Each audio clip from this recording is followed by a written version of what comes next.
এখন আমরা দেখব হচ্ছে food stage of labour. Food stage of labour শুরু হচ্ছে বাচ্চা প্লাসেন্টা ডেলিভারি হওয়ার পরই 1 থেকে 2 ঘন্টা সময় পর্যন্ত বলা হয় ফুড স্টেজ অফ লেবার। এই ফুড স্টেজ অফ লেবারকে আরেকটা নামেও চেনা যায়, সেটা হচ্ছে অবজারভেশনাল স্টেজ।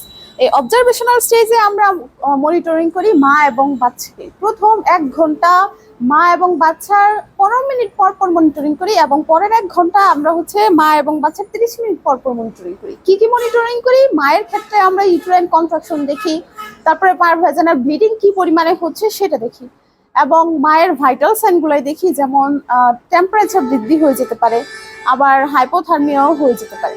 তারপর রেসপিরেশন দেখি, ব্লাড প্রেশার ফলটো করে যেতে পারে।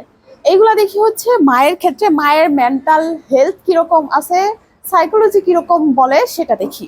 তারপরে বাচ্চার ক্ষেত্রেও আমরা সেম বাচ্চার টেম্পারেচার, হাইপোথার্মিয়া বা হাইপারথার্মিয়া হয়ে গেছে কিনা, তারপরে শ্বাস প্রশ্বাসের রেট দেখি, এবং হার্ট রেটের রেট দেখি।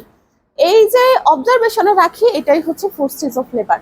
এই 2 ঘন্টা মা এবং বাচ্চাকে কড়া মনিটরিং এ রাখাকেই ফুড স্টেজ অফ লেবার বলে।